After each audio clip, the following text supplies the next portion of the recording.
വലിയൊരു കണ്ടത്തിന്റെ നടുവിലിട്ട് ഒരു വനിതാ പോലീസ് ഉദ്യോഗസ്ഥയെ നാട്ടുകാരെല്ലാവരും കൂടി ചേർന്ന് ആക്രമിച്ചുകൊണ്ടിരിക്കുകയാണ്. തന്റെ പോലീസ് യൂണിഫോം എല്ലാം വലിച്ചു കീറി കണ്ടത്തിന്റെ നടുവിലൂടെ വലിയ വിറക് കമ്പുകൾ എടുത്ത് തല്ലി ക്രൂരമായി മർദ്ദിച്ചുകൊണ്ടിരിക്കുകയാണ്. യൂണിഫോം പകുതിയും കീറിപ്പോയി. എന്നിട്ടും ആ സ്ത്രീ കേണപേക്ഷിക്കുകയാണ്, എന്നെ ഒന്നും ചെയ്യരുത്, ഞാൻ സർക്കാർ ഉദ്യോഗസ്ഥ മാത്രമാണ്, സർക്കാർ പറഞ്ഞതനുസരിച്ചാണ് ഞാൻ ഇവിടെ വന്നത് എന്ന് കേണപേക്ഷിച്ച് ആ സ്ത്രീ കരയുകയായിരുന്നു. പക്ഷെ ഇതൊന്നും കേൾക്കാതെ ആ നാട്ടുകൂട്ടം ആ സ്ത്രീയെ ക്രൂരമായി ആക്രമിച്ചുകൊണ്ടിരുന്നു. ഈ നാട്ടുകൂട്ടത്തിൻ്റെ ഇടയ്ക്ക് ആരും ഇവരെ രക്ഷപ്പെടുത്താനോ അല്ലെങ്കിൽ എന്താണ് ഇതിന്റെ കാരണമെന്ന് തിരയാനോ പോകുന്നില്ലായിരുന്നു. മറിച്ച് വരുന്നവരും പോകുന്നവരുമെല്ലാം ഈ യുവതിയെ ആക്രമിക്കുകയും മാനഭംഗപ്പെടുത്താനുള്ള ശ്രമം നടക്കുകയും ചെയ്തുകൊണ്ടിരിക്കുകയായിരുന്നു. യുപിയിലെ ഒരു ഉൾഗ്രാമത്തിലാണ് ഈ സംഭവം നടക്കുന്നത്. അവിടെയുള്ള സ്ത്രീജനങ്ങൾക്ക് പുറത്തിറങ്ങാൻ പറ്റാത്ത അവസ്ഥയായിരുന്നു. കടയിലോ അല്ലെങ്കിൽ മറ്റ് സ്ഥാപനങ്ങളിലോ പോകുവാൻ വീടിന് വെളിയിൽ ഇറങ്ങിക്കഴിഞ്ഞാൽ സ്ത്രീകളെ ഓരോന്ന് പറഞ്ഞ് കളിയാക്കുക, അവരെ ഓടിച്ചിട്ട് മർദ്ദിക്കുക, മാനഭംഗപ്പെടുത്താനുള്ള ശ്രമങ്ങൾ നടത്തുക എന്നിങ്ങനെയുള്ള വലിയ അക്രമങ്ങളായിരുന്നു ആ ഒരു പ്രദേശത്ത് അരങ്ങേറിക്കൊണ്ടിരിക്കുന്നത്. എന്നാൽ ഇതിനെതിരെ ആരോ ഒരാൾ പരാതിപ്പെട്ടു പോലീസ് സ്റ്റേഷനിൽ ചെന്ന്. ആകെ 3 പേർ മാത്രമുള്ളതായിരുന്നു ഈ പോലീസ് സ്റ്റേഷൻ. അതിൽ 2 പോലീസ് ഉദ്യോഗസ്ഥരുടെ ഡ്യൂട്ടി മന്ത്രിയുടെ വീട്ടിലായിരുന്നു. ഇനി അവശേഷിക്കുന്നത് ഒരു വനിതാ പോലീസ് ഉദ്യോഗസ്ഥ മാത്രമേ ഉണ്ടായിരുന്നുള്ളൂ. അങ്ങനെയാണ് ഈ ഒരു വനിതാ പോലീസ് ഉദ്യോഗസ്ഥയെ ഈ ഗ്രാമപ്രദേശങ്ങളിലേക്ക് വിടുന്നത്. പതിവ് പോലെ തന്നെ ഈ വനിതാ പോലീസ് ഉദ്യോഗസ്ഥ ഗ്രാമപ്രദേശങ്ങളിലെത്തി. ഇവരെ കണ്ടതും ചേരി തിരിഞ്ഞ് ഓരോ ആൾക്കാരും കൂട്ടം കൂടി നിൽക്കാൻ തുടങ്ങി. ഈ വനിതാ പോലീസ് ഉദ്യോഗസ്ഥ നേരിട്ട് ചെന്ന് എന്താണിവിടെ പ്രശ്നം, എന്തിനാണ് നിങ്ങൾ സ്ത്രീകളെ ആക്രമിക്കുന്നത് എന്ന് മാത്രമേ ചോദിച്ചുള്ളൂ. അപ്പോഴേക്കും ഗ്രാമത്തിലെ കുറച്ചു യുവജനങ്ങൾ കടന്നു വരികയും, നീ ആരാണ്, നിനക്കെന്താണ് ഇവിടെ സംസാരിക്കാൻ യോഗ്യത, ആണുങ്ങളോടാണ് നീ കയർത്ത് സംസാരിക്കുന്നത്, ഒരു പെണ്ണൊരിക്കലും ആണുങ്ങളോട് സംസാരിക്കാൻ പാടില്ല, നിനക്കെങ്ങനെയോ ഈ യൂണിഫോം കിട്ടിയതാണ്, അതിന്റെ അഹങ്കാരം നീ ഞങ്ങളുടെ അടുത്ത് വന്ന് തീർക്കണ്ടെന്ന് പറഞ്ഞ് ഒരാൾ വന്ന് ഈ യുവതിയുടെ ശരീരത്ത് സ്പർശിച്ച് കണ്ടത്തിലേക്ക് തള്ളിയിടുകയുണ്ടായി. അപ്പോഴേക്കും ആ നാട്ടിലെ മറ്റു യുവജനങ്ങൾ ഓരോരുത്തരുമായി വന്ന് വടികളും കമ്പുകളുമെല്ലാം ഉപയോഗിച്ച് ഈ സ്ത്രീയെ മർദ്ദിക്കാൻ തുടങ്ങി. താൻ പോലീസാണെന്നോ പോലീസ് യൂണിഫോമിനെ ബഹുമാനിക്കണമെന്ന് പറയുന്നത് പോലും അവർ കേട്ടിരുന്നില്ല. ക്രൂരമായി മർദ്ദിച്ച് യൂണിഫോം വലിച്ചു കീറി. എന്നിട്ടും ഈ പോലീസ് ഉദ്യോഗസ്ഥ ചെറുത്തുകൊണ്ടിരുന്നു. ഏറ്റവും കൂടുതൽ അത്ഭുതം എന്തെന്ന് വെച്ചു കഴിഞ്ഞാൽ, ഈ ഒരു പ്രദേശത്തെ സ്ത്രീകൾ വീടിനകത്ത് തന്നെ കഴിയുകയായിരുന്നു. ഏറ്റവും അവസാനം അവശയായ ഈ പോലീസ് ഉദ്യോഗസ്ഥയെ ഈ കണ്ടത്തിന്റെ സൈഡിലുള്ള ചെറിയൊരു മരത്തിന്റെ ചുവട്ടിൽ വലിച്ചഴച്ച് ഉപേക്ഷിച്ചിട്ട് ഈ നാട്ടുകൂട്ടം രക്ഷപ്പെടുകയായിരുന്നു. വൈകുന്നേരം ഒരു 5 മണിയൊക്കെ കഴിഞ്ഞ് രാത്രി പതുക്കെ ഇരുട്ടാൻ തുടങ്ങിയിരുന്നു. അപ്പോഴേക്കും മറ്റു ജനങ്ങൾ അവിടെ എത്തിത്തുടങ്ങി.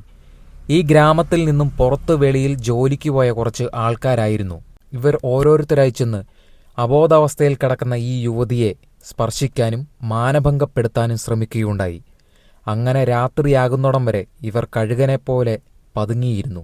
ഇരുട്ട് വീണ ഉടനെ ഈ പോലീസ് ഉദ്യോഗസ്ഥയെ വലിച്ചിഴച്ച് തൊട്ടടുത്ത ആൾതാമസമില്ലാത്ത മുറിയിൽ കൊണ്ടുപോയി മാനഭംഗപ്പെടുത്തി. എന്നിട്ട് രാവിലെ ഒരു കാളവണ്ടിയിൽ കയറ്റി പോലീസ് സ്റ്റേഷന്റെ മുന്നിൽ ഇറക്കി വിടുകയുണ്ടായി.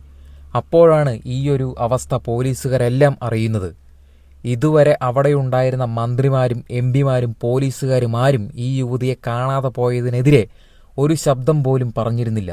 ഈ യുവതി പോലീസ് സ്റ്റേഷനിൽ വന്നതും നേരിട്ട് മന്ത്രിക്കൊരു പരാതി എഴുതാൻ കടലാസ് എടുത്തു. പക്ഷേ അവിടെയുണ്ടായിരുന്ന മേലുദ്യോഗസ്ഥന്മാർ ഇത് യുവതിയെ തടഞ്ഞു.